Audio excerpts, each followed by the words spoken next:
Jemaat yang dikasihi Tuhan Yesus Kristus, selamat pagi. Puji Tuhan atas kasih dan anugerah-Nya, kita dapat bertemu dalam ibadah online GKI Pondok Indah, Minggu 26 Juli 2020, yang akan dilayani oleh Pendeta Joas Adi Prasetya. Mohon perhatian bagi pokok warta minggu ini. 1.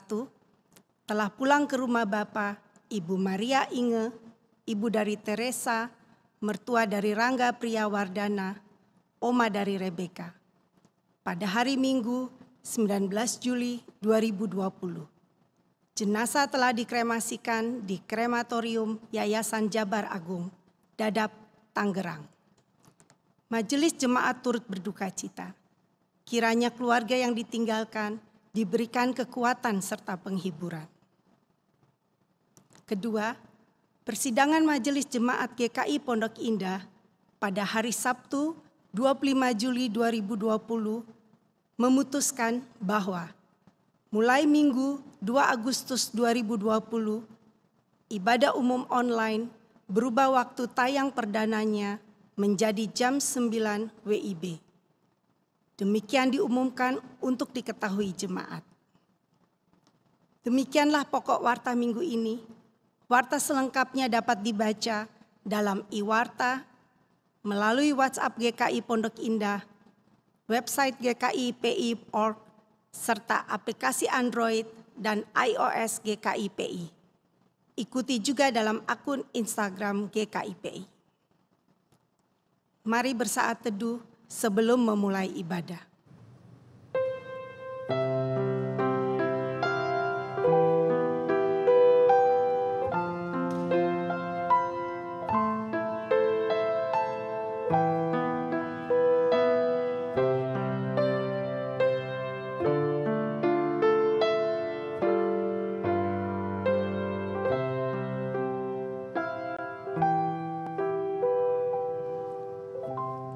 Umat Allah, mari bangkit berdiri. Mari kita rayakan kebaikan Allah bagi dunia dan hidup kita. Di tengah kemurungan dunia ini, kita tetap mengalami kesetiaan Allah yang tidak berkesudahan. Mari kita muliakan nama-Nya dengan penuh syukur.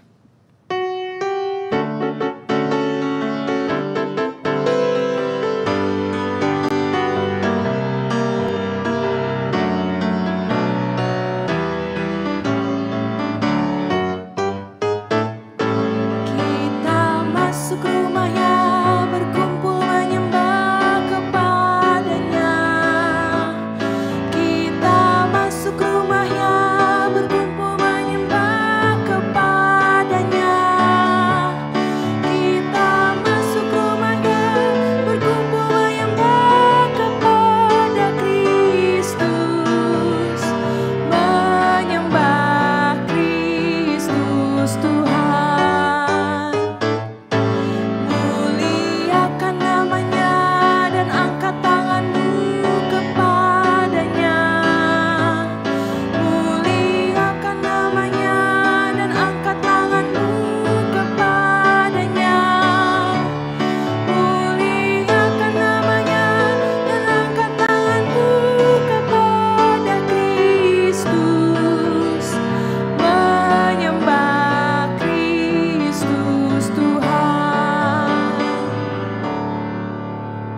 Ibadah ini berlangsung kiranya di dalam nama Allah Bapa, Anak, dan Roh Kudus, yang kesetiaannya tidak berkesudahan dan yang tidak pernah melupakan buatan tangannya.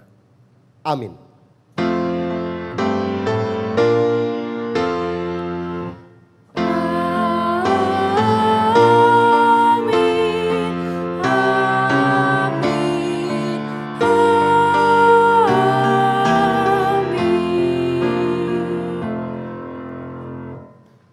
Allah Sang Pemimpin hidup beserta saudara sekalian.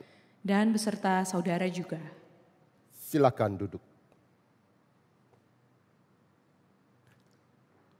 Jemaat Tuhan, dunia yang indah dan mengagumkan ini adalah buatan Allah yang penuh cinta. Di dalamnya kita menemukan kebaikan namun juga keburukan. Dosa terus mengepung manusia. Akan tetapi Allah tidak pernah berhenti mengundang kita dengan cinta kasih-Nya untuk menyambut rahmat yang menyelamatkan. Ia juga menganugerahi kita hikmat untuk menjalani kehidupan di dunia ini di dalam kebenaran, kebaikan, dan keindahan Allah.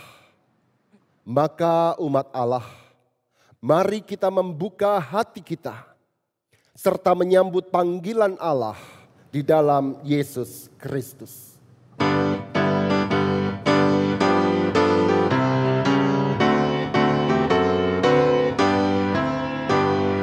Yesus memanggil, mari segera ikutlah jalan selamat bakal. Jangan sesat dengar sabdanya, hai marilah segera.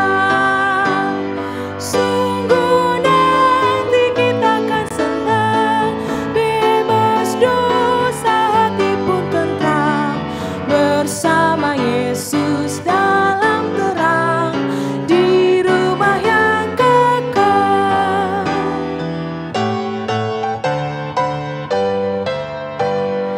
Hai marilah kecil dan besar, biar hatimu girang benar. Pilihlah Yesus, jangan gentar. Hai mari datanglah. Sungguh nanti kita akan senang, bebas dosa hati pun tentram, bersama Yesus dalam terang di rumah yang kekal.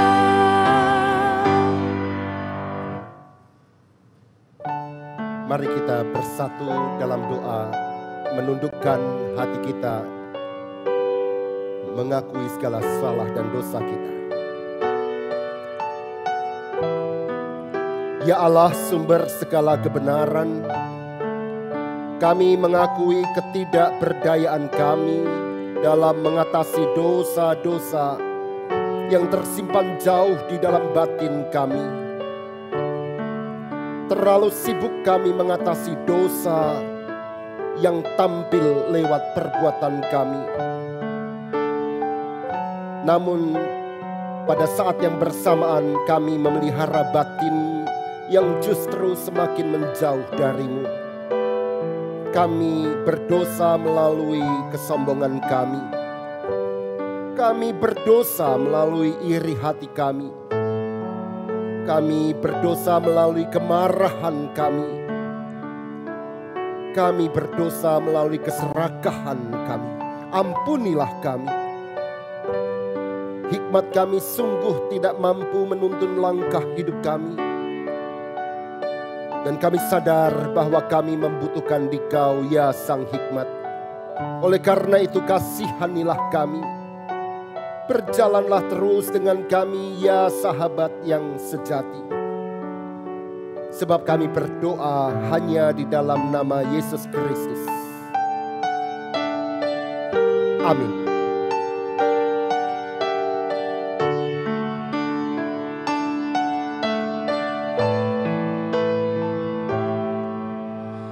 Yesus kan yang sejati,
Saya menjemput saudara sekalian untuk bangkit berdiri dan terimalah anugerah yang diwartakan bagi kita semua. Tetapi oleh Dia kamu berada di dalam Kristus Yesus, yang oleh Allah telah menjadi hikmat bagi kita. Ia membenarkan dan menguduskan dan menebus kita. Karena itu seperti ada tertulis, barang siapa yang bermegah, hendaklah ia bermegah di dalam Tuhan. Jemaat Tuhan, demikianlah berita anugerah dari Tuhan. Syukur kepada Allah. Sang hikmat sudah menebusmu. Hiduplah dalam hikmat. Sang damai sudah menyatukanmu. Hiduplah dalam damai sejahtera. Maka berikanlah damai, cinta dan pengampunan kepada sesamamu. Salam damai.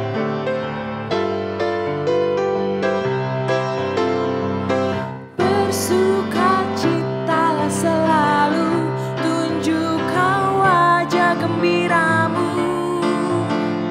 Lihat teman di kanan kiri dan di sekitarmu, berikan salam damai karena kasih karunia serta pengampunannya diberi.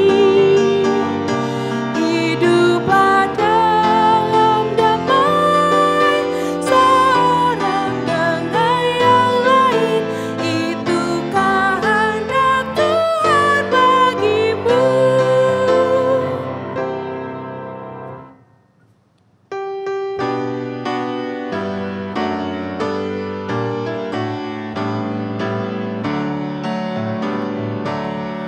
Siapa yang berpegang pada sabda Tuhan dan setia mematuhinya, hidupnya mulia dalam cahaya bakal bersekutu dengan Tuhannya.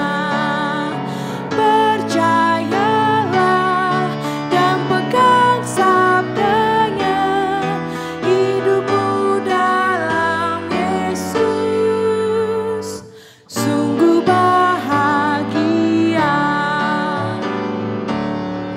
Kasih-Nya yang kekal takkan kita kenal sebelum padanya berserah. Hidup bahagia disediakannya bagi yang berpegang padanya.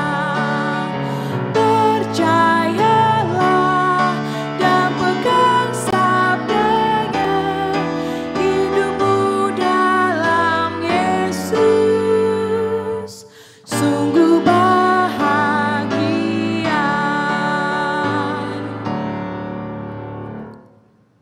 Jemaat silakan duduk kembali.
Jemaat Tuhan, mari kita bersatu di dalam doa sebelum kita mendengarkan dan merenungkan sabda Tuhan.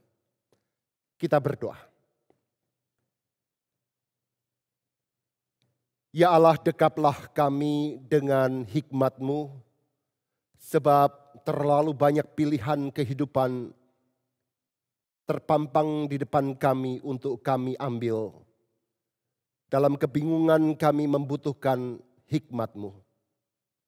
Rengkuhlah kami dengan terang-Mu, sebab kami menjalani lembah kekelaman yang membuat kami gentar. Gandenglah tangan kami ketika kami sungguh letih dan lemah. Naungilah kami dengan sabda Tuhan, agar kami disegarkan, dipulihkan, namun juga dikuatkan untuk berani menampilkan Sang Kristus itu di dalam hidup kami. Bersabdalah, sebab kami sungguh membutuhkan firman Tuhan itu. Di dalam Kristus Yesus, Sang Hikmat yang kudus, kami berdoa. Amin. Bacaan pertama diambil dari 1 Raja-Raja 3 ayat 5 sampai dengan ayat 12. 1 Raja-Raja 3 ayat 5. Di Gibeon itu Tuhan menampakkan diri kepada Salomo dalam mimpi pada waktu malam. Berfirmanlah Allah, mintalah apa yang hendak kuberikan kepadamu. Lalu Salomo berkata, Engkaulah yang telah menunjukkan kasih setiamu yang besar kepada hamba-Mu Daud, ayahku. Sebab ia hidup di hadapan-Mu dengan setia, benar dan jujur terhadap Engkau. Dan Engkau telah menjamin kepadanya kasih setia yang besar itu dengan memberikan kepadanya seorang anak yang duduk di tahtanya seperti pada hari ini. Maka sekarang, ya Tuhan Allahku, Engkaulah yang mengangkat hamba-Mu ini menjadi raja, menggantikan Daud ayahku. Sekalipun aku masih sangat muda dan belum berpengalaman. Demikianlah hamba-Mu ini berada di tengah-tengah umat-Mu yang Kau pilih. Suatu umat yang besar, yang tidak terhitung dan tidak terkira banyaknya. Maka berikanlah kepada hamba-Mu ini hati yang faham menimbang perkara, untuk menghakimi umat-Mu dengan dapat membedakan antara yang baik dan yang jahat. Sebab siapakah yang sanggup menghakimi umat-Mu yang sangat besar ini?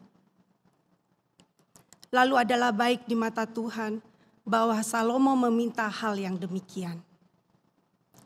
Jadi berfirmanlah Allah kepadanya, oleh karena engkau telah meminta hal yang demikian dan tidak meminta umur panjang atau kekayaan atau nyawa musuhmu, melainkan pengertian untuk memutuskan hukum, maka sesungguhnya aku melakukan sesuai dengan permintaanmu itu.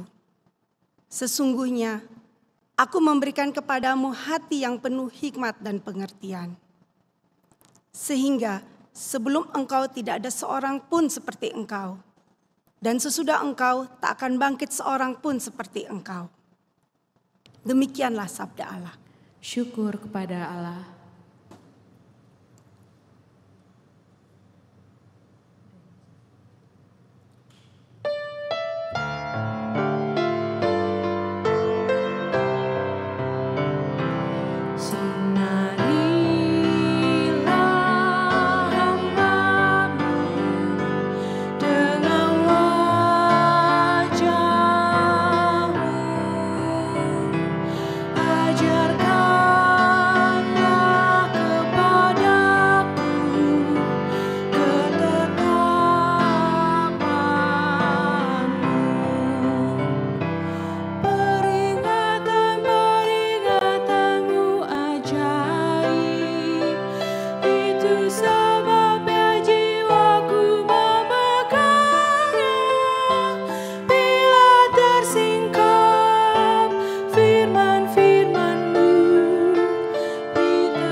Bacaan kedua diambil dari Roma 8 ayat 26 sampai dengan ayat 39.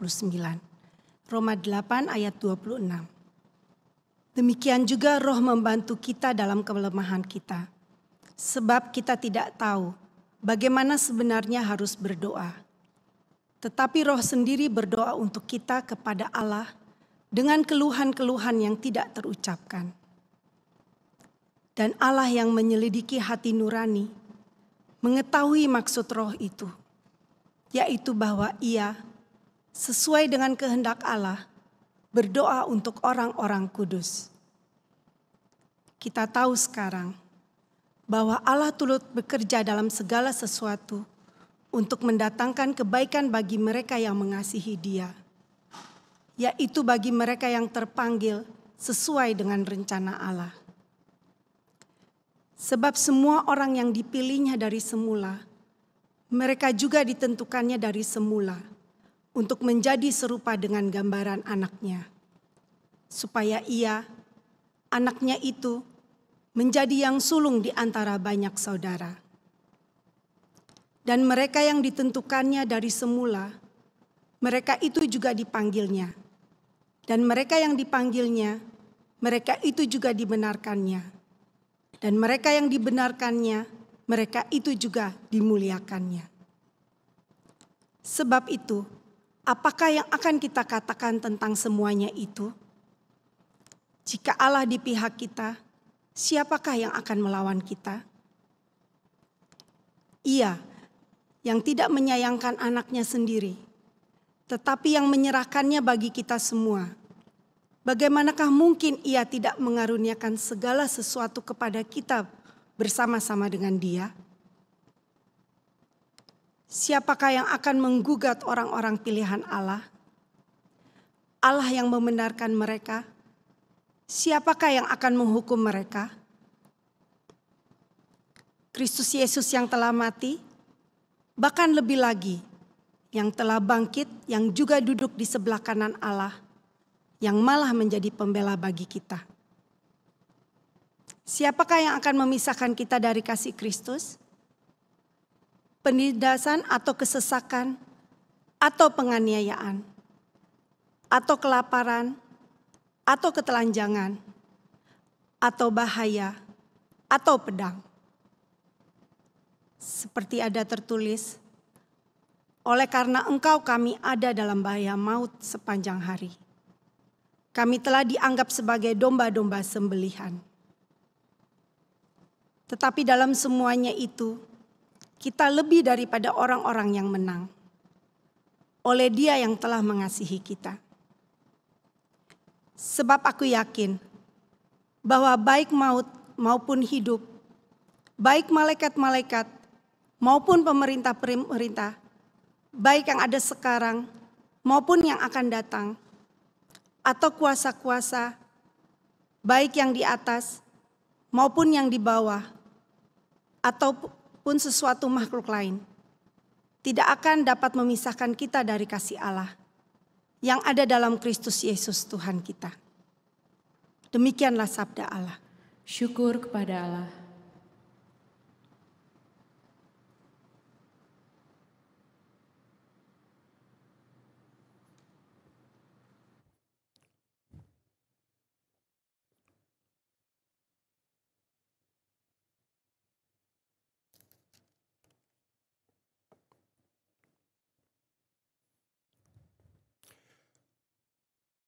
Pembacaan Injil diambil dari Injil yang ditulis oleh Matius, pasalnya yang ke-13, ayatnya yang ke-31 hingga ke-33, dilanjutkan ayat yang ke-44 hingga yang ke-52.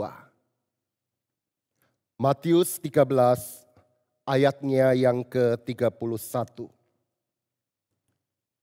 Yesus membentangkan suatu perumpamaan lain lagi kepada mereka, katanya, hal kerajaan sorga itu seumpama biji sesawi yang diambil dan ditaburkan orang di ladangnya. Memang biji itu yang paling kecil dari segala jenis benih, tetapi apabila sudah tumbuh, sesawi itu lebih besar daripada sayuran yang lain, bahkan menjadi pohon, sehingga burung-burung di udara datang bersarang pada cabang-cabangnya. Dan ia menceritakan perumpamaan ini juga kepada mereka.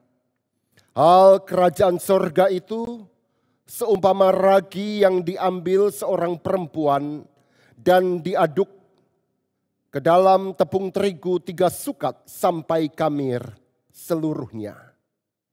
Ayat yang ke-44.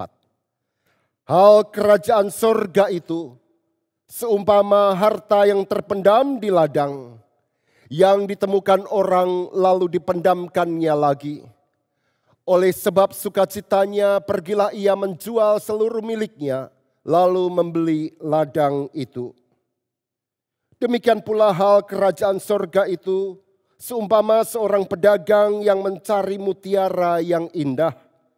Setelah ditemukannya mutiara yang sangat berharga, ia pun pergi menjual seluruh miliknya, lalu membeli mutiara itu. Demikian juga hal kerajaan sorga itu, seumpama pukat yang dilabuhkan di laut, lalu mengumpulkan berbagai-bagai jenis ikan.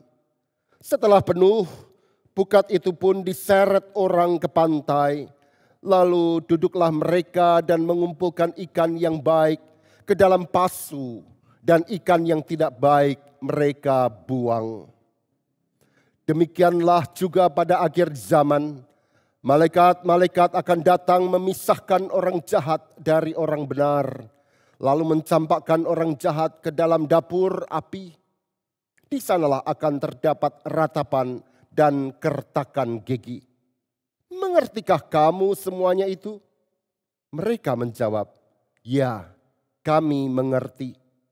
Maka berkatalah Yesus kepada mereka, karena itu setiap ahli Taurat yang menerima pelajaran dari hal kerajaan sorga itu, seumpama tuan rumah yang mengeluarkan harta yang baru dan yang lama dari perbendaharaannya. Demikianlah Injil Yesus Kristus. Berbahagialah mereka yang mendengarkan firman Tuhan dan memeliharanya. Haleluya.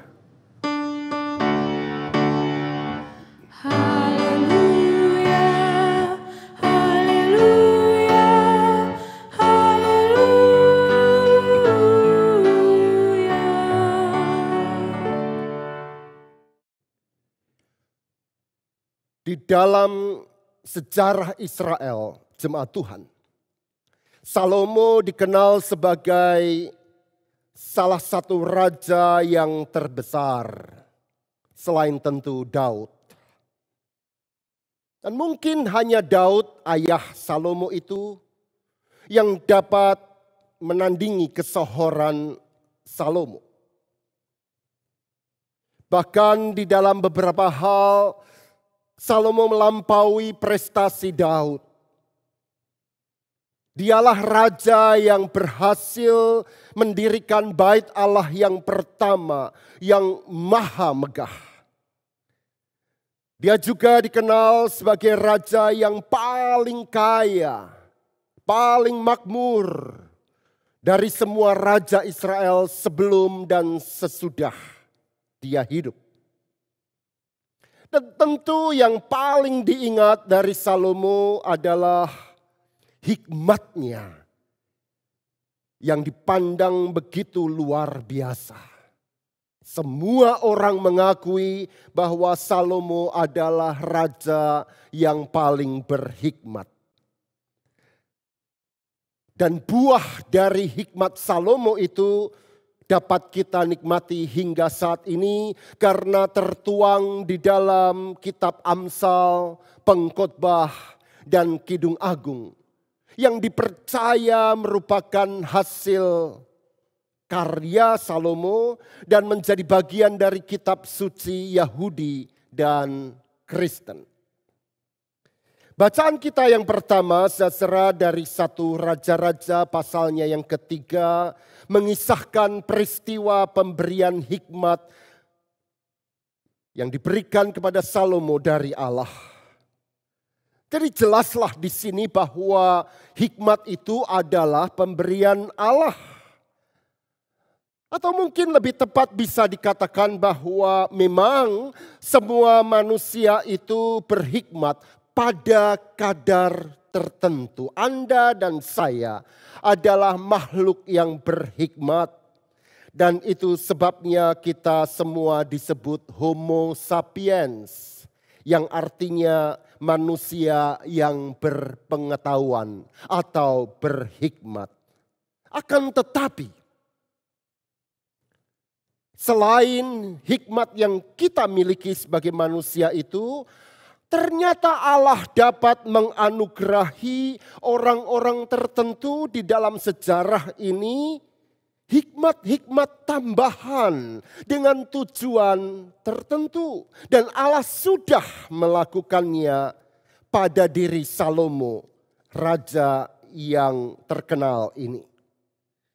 Jadi hikmat secara umum berarti pengetahuan yang Allah berikan kepada semua manusia yang kemudian kita kelola untuk menata kehidupan kita melalui serentetan keputusan yang benar, yang baik, dan yang tepat.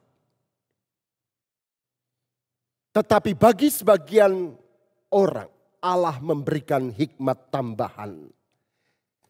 Dan di dalam 1 Raja-Raja pasal yang ketiga, ayat yang ke-9 ini bahkan didefinisikan apa yang dimaksud dengan hikmat itu. Hikmat dipahami sebagai hati yang faham menimbang perkara untuk menghakimi dengan membedakan antara yang baik dan yang jahat. Dan setepatnya itulah yang diminta oleh Salomo kepada Allah. Dia tidak meminta harta, dia tidak memohon usia yang panjang atau hal-hal yang lain yang mungkin akan diminta oleh banyak orang yang lain. Hanya hikmat yang dia minta. Dan justru karena itulah Allah malah bukan hanya memberikan hikmat tetapi juga kekayaan dan kemuliaan kepada Salomo. Tetapi saudara, apa yang menarik dalam kisah ini adalah bahwa pemberian hikmat oleh Allah kepada Salomo ini terjadi di dalam sebuah peristiwa khusus, yaitu ketika Salomo beribadah kepada Allah. Salomo tengah beribadah, memberikan korban persembahan kepada Tuhan. Dengan kata lain, hidupnya di masa mudanya itu adalah hidup yang beribadah. Apa artinya? Ibadah itu berarti bahwa hidup ini berorientasi sepenuhnya, lurus tertuju kepada Allah. Dan di dalam hidup yang berorientasi kepada Allah, hidup yang beribadah, itulah hikmat Allah ditambahkan kepada Salomo. Dan segera sesudah peristiwa ibadah dan pemberian hikmat itu, kitab yang sama mencatat di ayat 16 sampai dengan 28 sebuah kisah yang sangat masyhur. Bagaimana Salomo kemudian memutuskan sebuah perkara yang super sulit. 2 orang perempuan sama-sama mengaku menjadi ibu dari satu bayi yang baru saja lahir.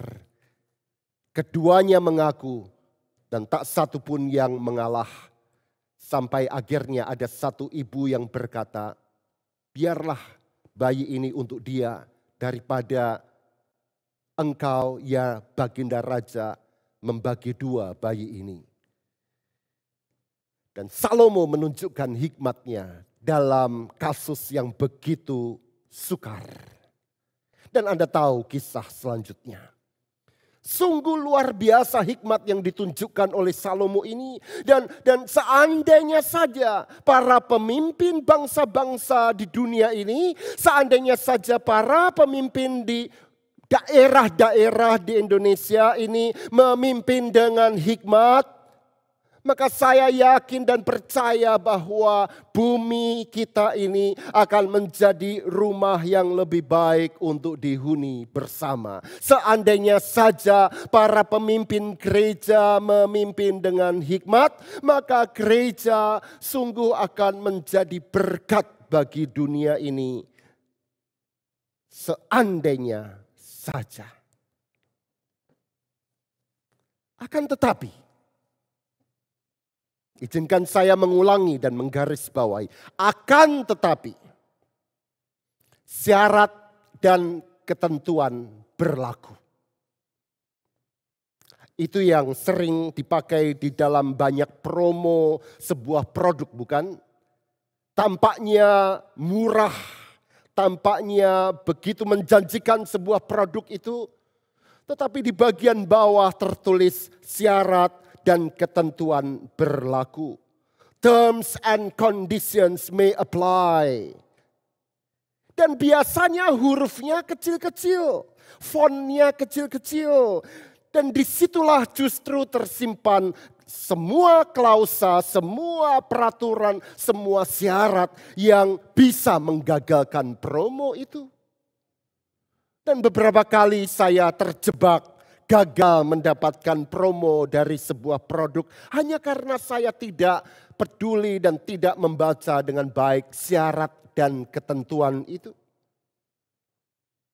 Dan ternyata Allah juga memberikan syarat dan ketentuan tertentu kepada Salomo ketika dia memberikan hikmat kepada raja muda itu.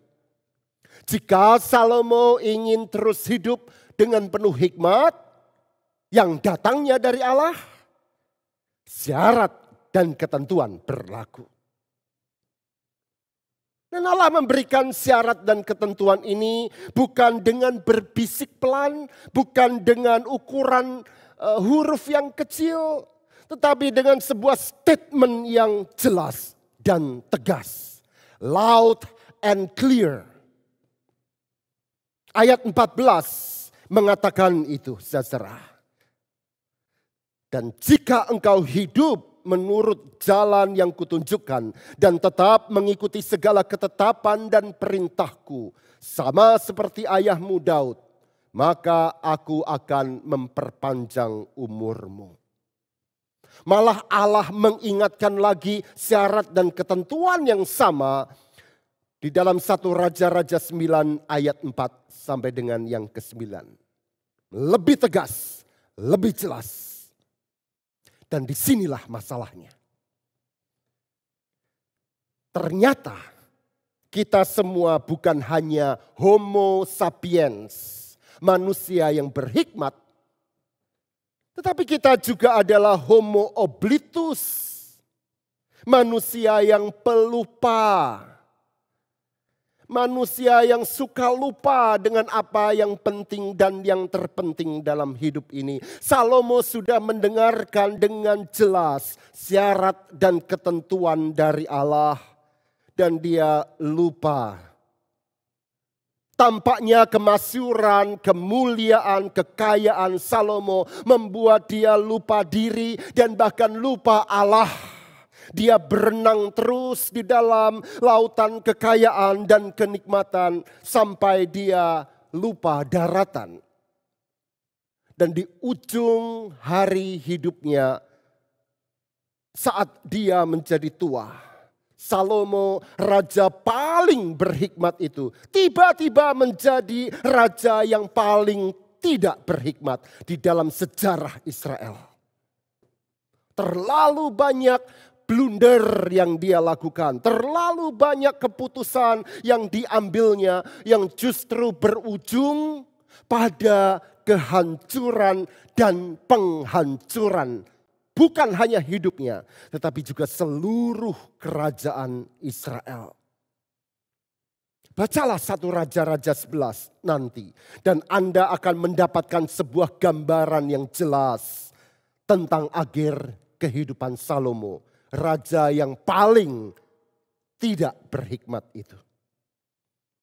Izinkan saya mengutip beberapa poin. Yang pertama, dia ternyata punya 700 istri dan 300 gundik.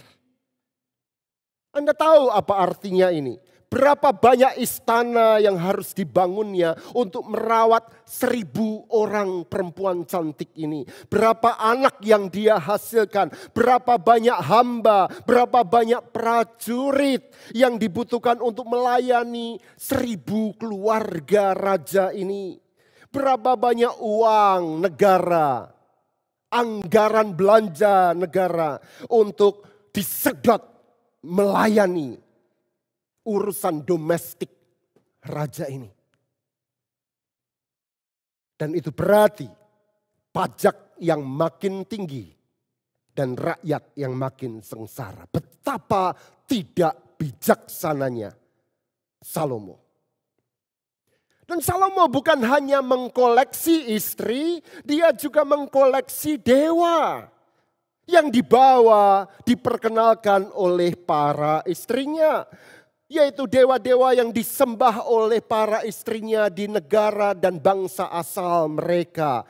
Dewi Asitoret, dewa Milkom, dewa Kamos, dewa Moloch, dan serentetan dewa-dewi lainnya. Semua tercatat di dalam 1 Raja-Raja 11. Dan pada ayatnya yang ketiga dan yang keempat, 1 Raja-Raja 11 disimpulkan begini. Saya akan bacakan. Istri-istrinya itu menarik hatinya dari Tuhan. Sebab pada waktu Salomo sudah tua, istri-istrinya itu mencondongkan hatinya kepada Allah-Allah lain. Sehingga ia tidak dengan sepenuh hati berpaut kepada Tuhan Allahnya. Seperti Daud ayahnya. Betapa tragisnya. Maka izinkan saya untuk mengatakan, Salomo ternyata bukanlah raja yang paling berhikmat. Dia adalah raja yang paling tidak berhikmat. Dan apa yang terjadi kemudian?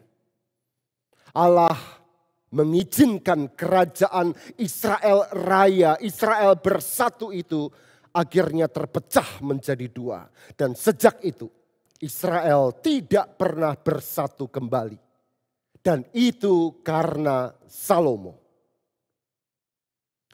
Saudara yang terkasih dalam Kristus, jemaat Tuhan.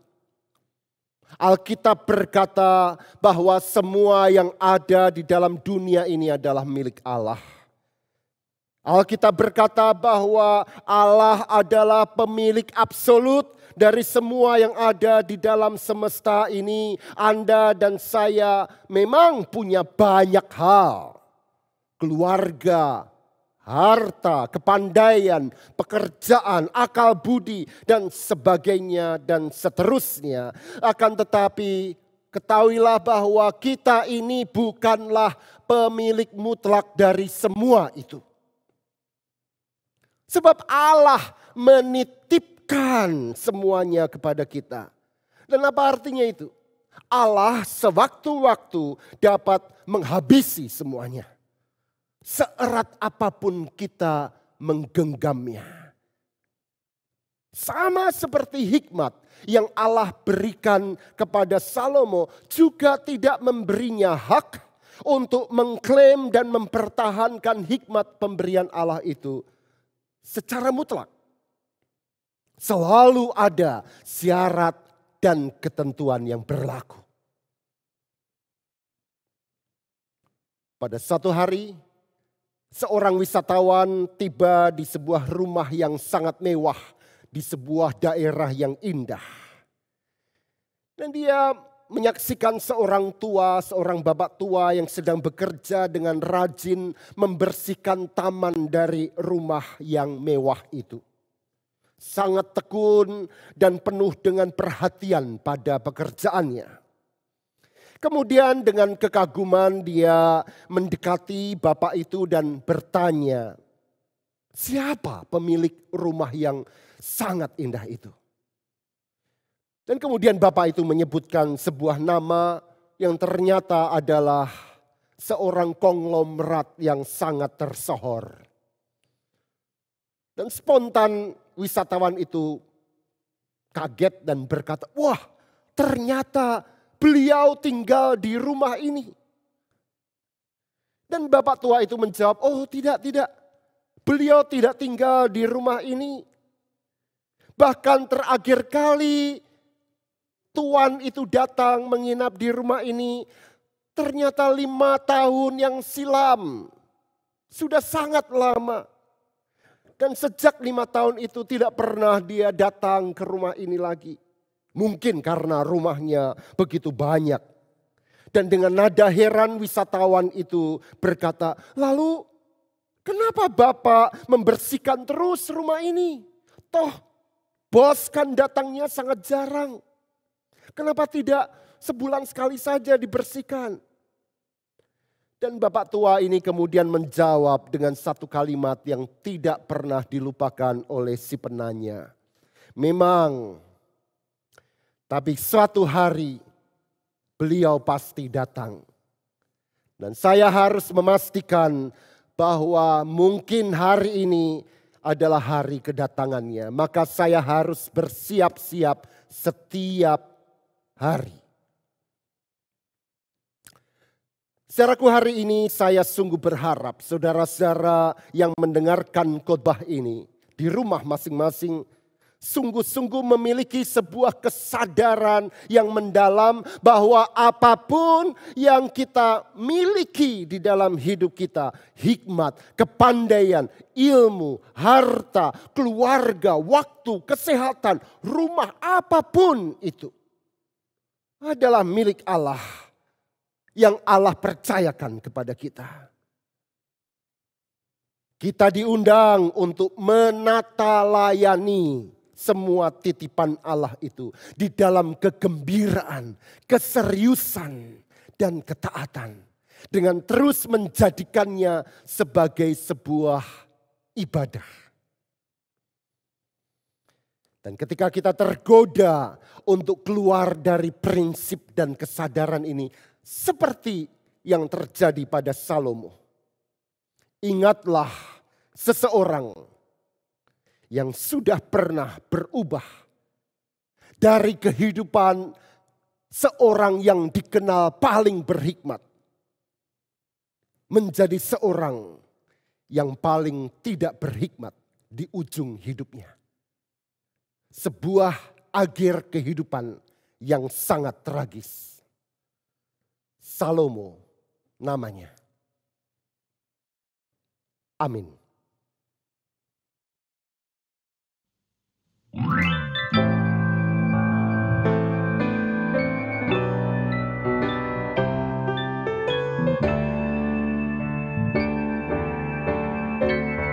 We've all come through trials, walked some hard miles, we've been tried in the fire.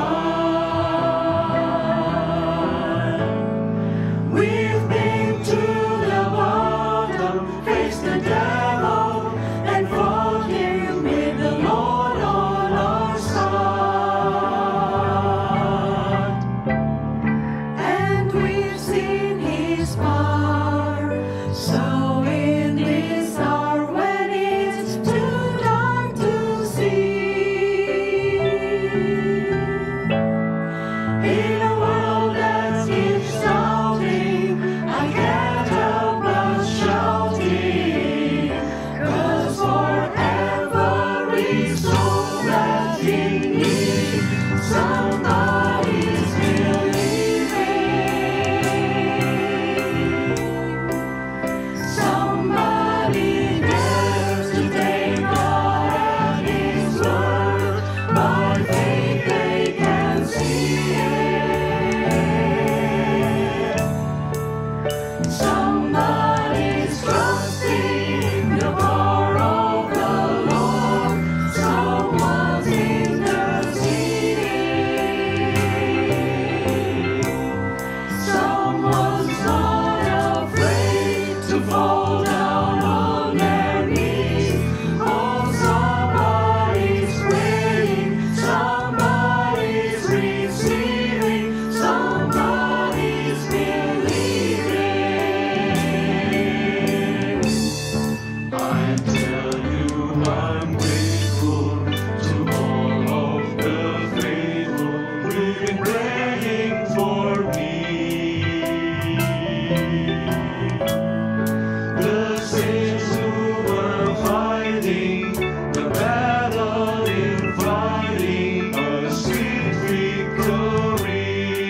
untuk berdiri.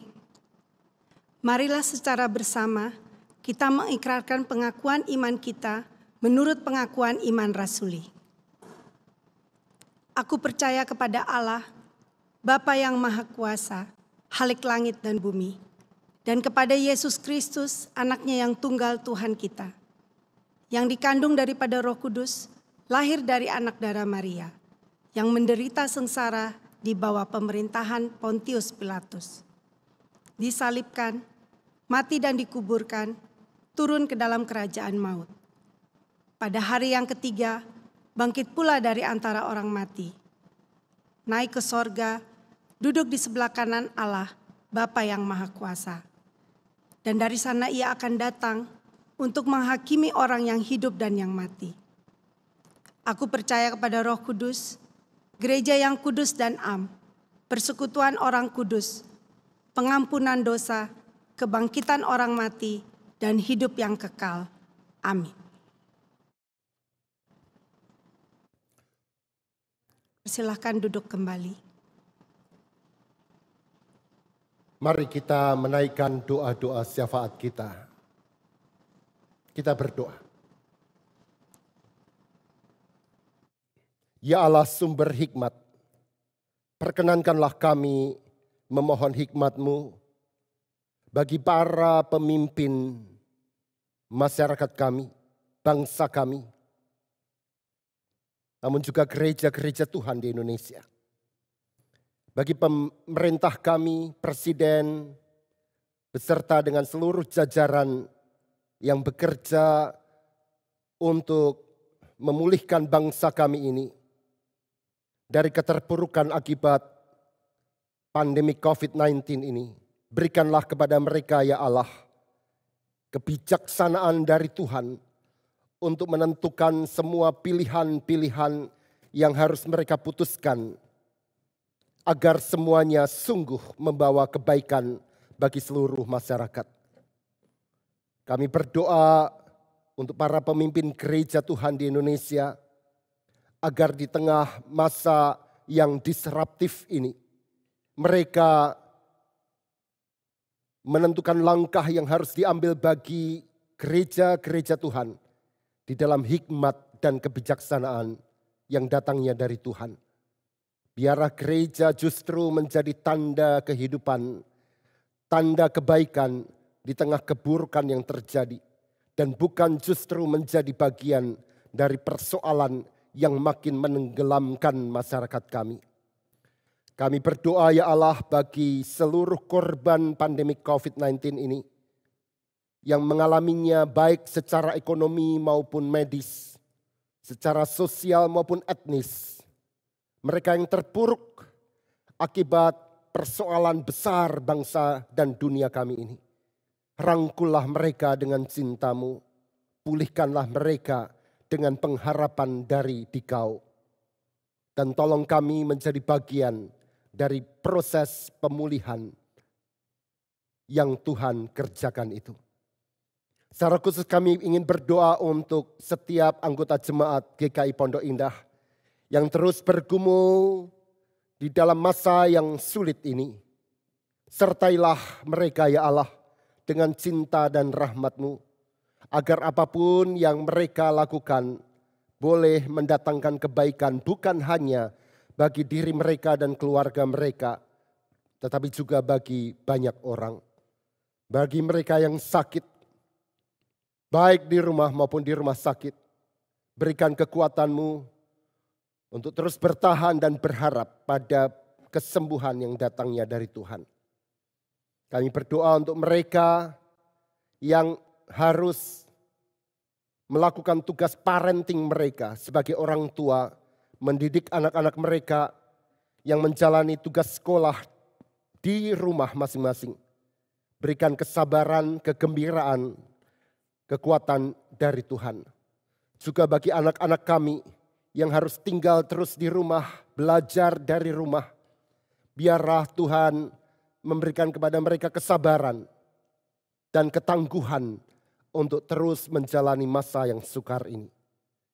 Dengan doa-doa yang tak terucapkan dari hati kami masing-masing, Kami himpun seluruh doa kami ini ya Allah. Kami bawa hanya di dalam nama Tuhan kami Yesus Kristus yang telah mengajar kami untuk berdoa.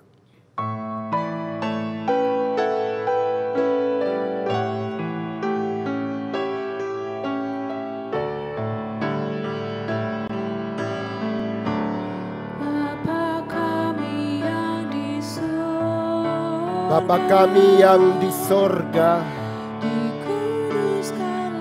dikuduskanlah namamu, datanglah kerajaanmu,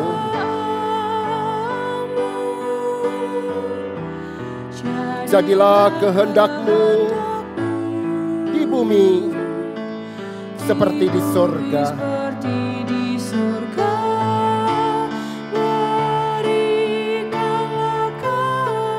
Berikanlah kami pada hari ini makanan kami yang secukupnya.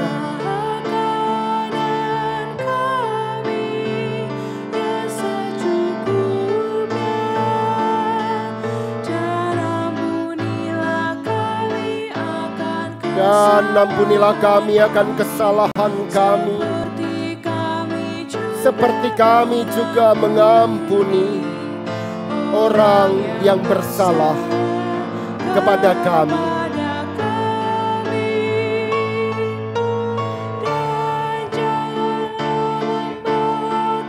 Dan janganlah membawa kami ke dalam pencobaan,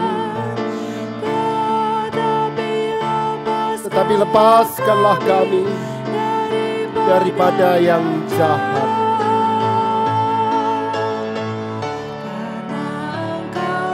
Karena Engkaulah yang mempunyai kerajaan dan kuasa dan kemuliaan sampai selama-lamanya.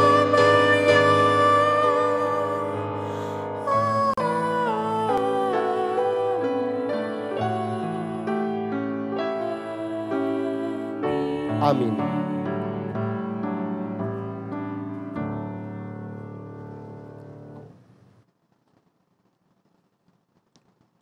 Ucaplah syukur senantiasa atas segala sesuatu dalam nama Tuhan kita Yesus Kristus kepada Allah dan Bapa kita, dan rendahkanlah dirimu seorang kepada yang lain di dalam takut akan Kristus.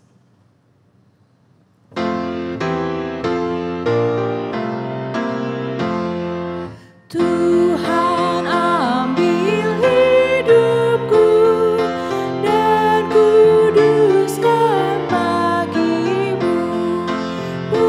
Waktuku pakailah memujimu selamanya, memujimu selamanya.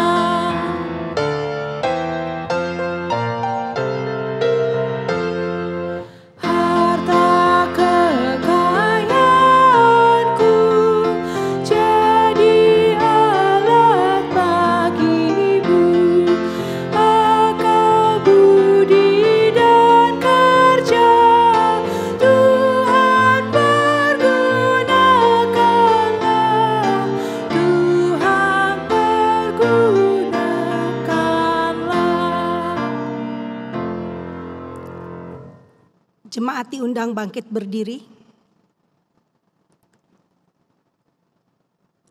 Mari kita berdoa. Bapa yang di surga, terima kasih kami boleh memberikan persembahan kami pada hari ini sebagai salah satu wujud ungkapan syukur kami. Berkati persembahan ini ya Bapa, agar dapat dipakai untuk menyatakan kasih Tuhan melalui gereja kami. Dalam nama Tuhan Yesus Kristus, kami berdoa dan mengucap syukur. Amin.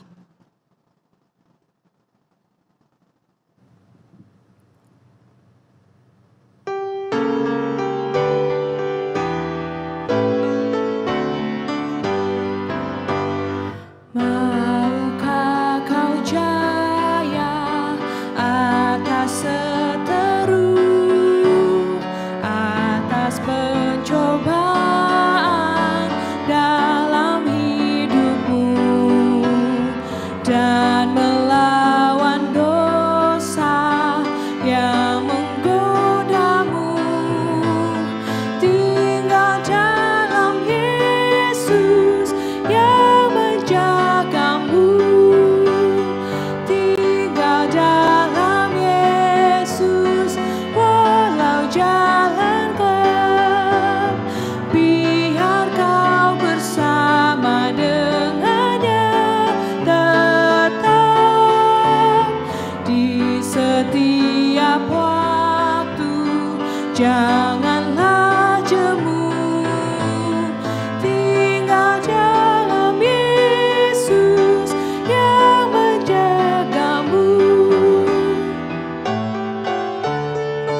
Jadi akhirnya saudara-saudara, semua yang benar, semua yang mulia, semua yang adil, semua yang suci, semua yang manis, semua yang sedap didengar, semua yang disebut kebajikan dan patut dipuji, pikirkanlah semuanya itu. Maka undurlah dari ibadah ini di dalam cinta dan hikmat Allah, dan terimalah berkat Tuhan. Damai sejahtera Allah yang melampaui segala akal akan memelihara hati dan pikiranmu di dalam Kristus Yesus. Pengharapan dalam Roh Kudus yang mengatasi seluruh keputusasaan akan merawat mimpi dan hasratmu menuju masa depan yang Allah sediakan. Dan kiranya cinta kasih Allah Trinitas yang melampaui kebencian dan kematian menemani langkah hidupmu saat engkau melangkah di lembah kekelaman. Amin.